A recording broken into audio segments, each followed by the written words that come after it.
Hey, what's up, everyone? My name is Alex, and I've been practicing law for nearly 3 decades. In that time, I've sat across the table from scammers, fraudsters, identity thieves, and the people they've destroyed. And let me tell you something that most people never realize until it's too late. Almost every single case started with information the victim shared themselves. Not information that was hacked from some massive server breach, not some sophisticated cyber attack. Just information that someone casually gave away. On a form, in a text message, during a friendly phone call, or in a social media post they thought was harmless. That's what we're going to talk about today. 10 things you should never share with anyone, plus a bonus tip that protects your family and, honestly, your mental health too. I'm also going to give you a 60-second checklist at the end, so stick around, because this stuff could genuinely change how safe you are starting today. And if any of this has happened to you personally, drop your story in the comments. People need to hear these real-world examples. There are Hollywood movies about this stuff for a reason. Now let's get into it. The first thing you should never share with anyone is your full social security number. Or, if you're a business owner, your EIN. I know you've heard this before, but let me give you a story that really puts it into perspective. There was a man named Todd Davis. He was the former CEO of LifeLock, the identity protection company, and to prove just how powerful his service was, he put his actual social security number on billboards and television ads. He basically dared criminals to try him. Predictably, they did. Reports over the years documented multiple successful identity theft incidents against him and many more attempts. LifeLock itself later faced federal and state legal actions over its marketing claims and data security practices and ended up paying large settlements. The man whose entire brand was built on protection couldn't protect himself once that number was out there. Your social security number is the master key. It unlocks loans, credit accounts, tax filings, and more. Once it's in the wrong hands, the damage can take years to undo. So the rule is simple. Never share it over email, text, DM, or on any website you haven't personally verified. If someone asks for it, respond like this: I only provide the last 4 digits through a secure portal. Please send me a verified link. The second thing you should never share is your passwords, your 2-factor authentication codes, reset links, or, if you're in crypto, your seed phrases and private keys. I know that sounds like a long list, but here's why they all belong together. Every single one of these is what I call a skeleton key. Any one of them in the wrong hands hands someone complete control over your accounts. A password is single-factor authentication. If you reuse it across multiple accounts, one breach means they can try it on your email, your bank, your brokerage, your cloud storage, everything. I had a tech friend once tell me that when he found someone's email and password combo, his first instinct was just to go down the list of every major bank and platform and see which ones it worked on. That's exactly what criminals do. 2-factor authentication codes are the second door. But here's the thing. If an attacker already has your password and you hand them that code even once, that door opens wide. I had a client who got completely drained from his account because he was regularly giving his authentication codes to his bookkeeper, trusting that person completely. That bookkeeper walked straight in and moved everything out. Gone. And seed phrases for crypto wallets, those 12 to 24 words are your entire wallet. Anyone who has them can recreate your wallet anywhere in the world and transfer every single coin out permanently. There is no reversing it, so the rule here is equally simple. There is no legitimate organization, no real bank, no actual support team that will ever ask you for a code, a reset link, or a seed phrase. If someone asks, the answer is always, I don't share codes.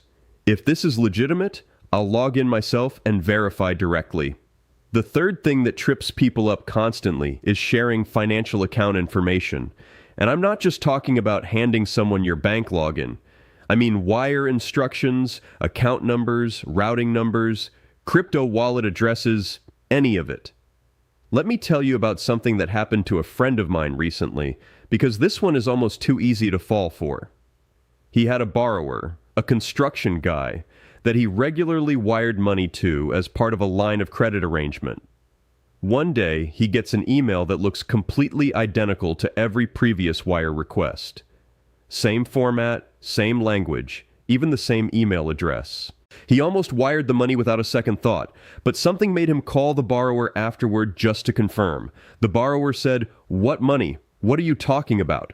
What had happened was the borrower's email had been hacked. The criminals found old wire instructions inside that inbox, changed only the routing number and account number, and sent the request.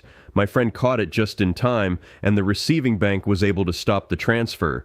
Most people are not that lucky. According to the FTC's 2025 report, bank transfers and wire fraud represent the single largest source of total dollar losses to scammers, especially among older adults. These things happen in minutes, and reversing a wire is extremely difficult once it's gone. Always verify wire instructions by calling the bank or company directly, not the number provided in the email, using a number you look up yourself. The fourth thing people underestimate is sharing their driver's license or passport numbers, and yes, that means the images too.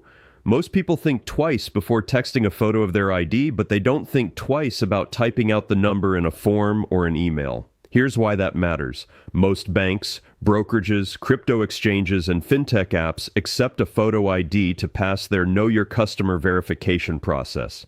If a fraudster has your ID image, they can pair it with your name, your address, and a deepfake selfie to open accounts, take out loans, or launder money, all under your name.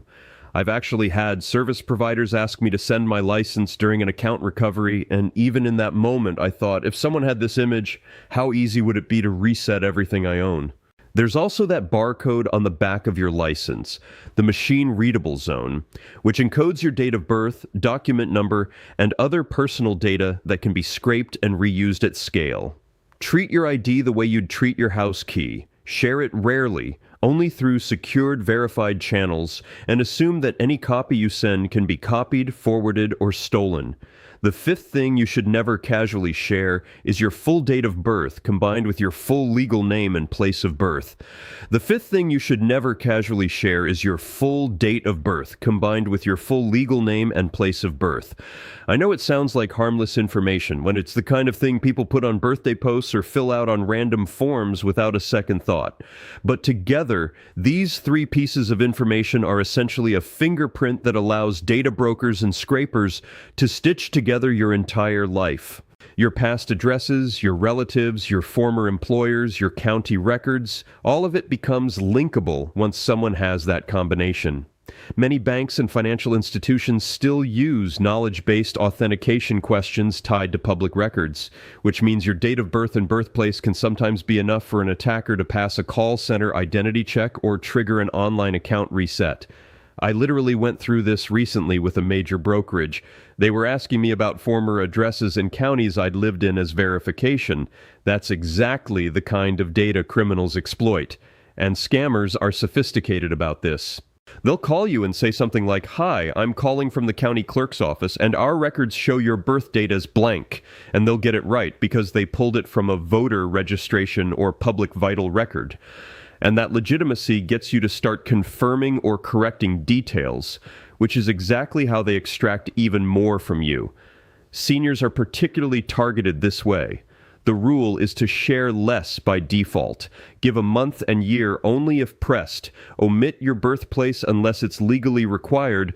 And seriously consider opting out of the major data broker sites like White Pages, Spoko, Been Verified, and My Life. Set a quarterly reminder to re-opt out because these sites re-add your information regularly. The sixth thing that creates enormous vulnerability for people is what I call the recovery chain. And most people have never even thought about this as a single connected system. Your recovery chain is the combination of your primary banking email, the phone number that receives your reset codes, and the backup email that can reset your primary. If an attacker gets control of any single link in that chain, they can often take over the entire thing like dominoes falling. Think about it this way. It doesn't matter how strong your password is if an attacker can just click "Forgot password," have a reset link sent to your email, and walk straight in. And if that email has a recovery phone number attached to it that they've already compromised through a SIM swap, you're completely locked out of your own digital life before you even realize something is wrong. Smaller service companies are particularly vulnerable here because their support desks will sometimes verify your identity with just a name, date of birth, phone number, and email address, all of which may already be publicly available. What you want to do is treat your banking email like a classified asset. Don't use it for newsletters, don't post it publicly, don't reuse it anywhere. Create separate email aliases for public-facing things and keep your financial contact information completely siloed. While you're at it, go into your accounts right now and remove old phone numbers and outdated email addresses from your recovery settings. Turn on new device login alerts wherever possible, and do a monthly review of active sessions on your email and banking platforms. A lot of services will show you exactly where and when your account has been accessed. Use that feature. The seventh thing is one people almost never take seriously until it's too late. Your security question answers. Your mother's maiden name. Your first pet. The make and model of your first car. People treat these like they're actual security, but they're not. They're backdoor passwords, and they're almost always guessable from your social media posts. Your high school reunion Facebook post just told someone your first pet's name. That Instagram throwback just revealed your first car. Criminals know this, and they mine social media constantly looking for this exact kind of information. The fix here is actually pretty straightforward and almost fun. Just lie. Use completely fake, memorable, totally random answers and store them in your password manager. Your first car was a Millennium Falcon. Your mother's maiden name was Thundercloud. Make it something no one could ever guess or find, and make it consistent so you can pull it up when you actually need it. It sounds silly, but this simple habit closes one of the most commonly exploited backdoors in identity theft. The eighth thing is sharing your home address and daily routines, and this includes live travel announcements, your kids' information, and real-time location posts. Here's a question worth thinking about. What do Patrick Mahomes, Travis Kelce, Joe Burrow, and Jeffrey Simmons all have in common? They were all robbed, and the reason is brutally obvious in hindsight. Their away game schedules are completely public. Thieves knew exactly when they wouldn't be home. Now, think about what you're broadcasting every time you post, heading to Maui for 2 weeks. So excited. You've just told the entire internet that your home is empty. Beyond burglary, this gets even darker when kids are involved. Child identity theft is a real and growing problem, and there is a deeply disturbing trend right now where scammers specifically target children they believe come from money. They'll impersonate peers, extract compromising photos or information, and then extort these kids with threats of exposure. There have been suicides connected to this. It is not getting nearly enough attention. And even outside of that extreme, posting detailed information about your children, their schools, activities, routines, creates real physical safety risks. The simple rule is this: post the vacation photos after you're back home, not before you leave. Never show interior home photos that reveal floor plans, safe locations, or camera placements. And keep your kids' lives private online. There's no upside that outweighs the risk. The ninth thing you should never share is anything you don't want repeated, ever. As an attorney, I've seen this destroy people. When I clerked in court, the judges used to say that if you want dirt on someone, ask their ex-business partners or ex-spouses. That wisdom is real. Things said in private relationships have a way of surfacing in the worst possible moments. I've sat in negotiations and heard executives brag about how they took someone for a ride on a past deal, and I never forgot it. Emails where someone tears apart a colleague or a competitor don't disappear. We've seen it in politics for years. Emails get hacked, FOIA requests get granted, and suddenly something written in what felt like a private moment becomes front-page news. And in the modern world, cameras are everywhere, and the internet genuinely never forgets. Whatever you write or say today could become Exhibit A in a lawsuit, a termination hearing, or a public scandal years from now. Even opinions you've changed can be used against you. The standard you should hold yourself to is simple but powerful. If you wouldn't want it read aloud in a courtroom, don't write it or say it. The 10th thing is sharing your financial information, your income, your net worth, your account balances, your credit limits, even your charitable giving. When you broadcast your financial picture, you paint a target on your back. Scammers and criminals sort their victims by wealth. If they know you keep $250,000 at a specific bank or carry a $50,000 credit limit, they will craft attacks specifically calibrated to those amounts. I've seen phishing calls where the fraudster says something like, "Hi, this is the fraud department at your bank. We just detected a $48,750 ACH transaction on your account." And the reason that works so well is that the number is suspiciously close to the victim's actual balance, because the victim mentioned it somewhere. People fall for specifics in a way they never fall for generic warnings.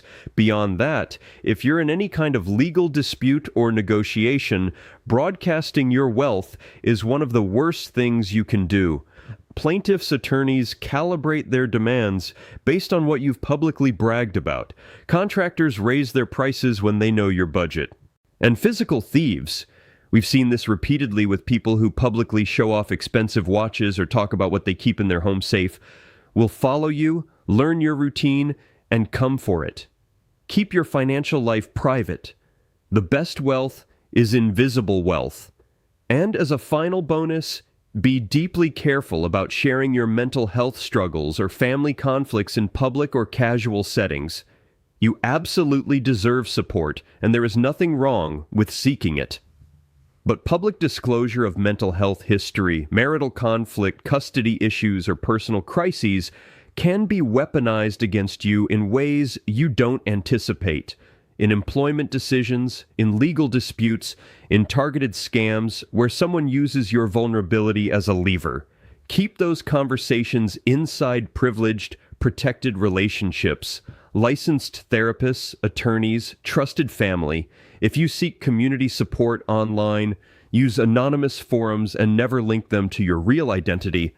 Now, before I let you go, here's that 60-second checklist I promised. Separate your emails. One private address for banking and investing, a completely different one for everything public-facing. Freeze your credit right now for yourself and for your kids.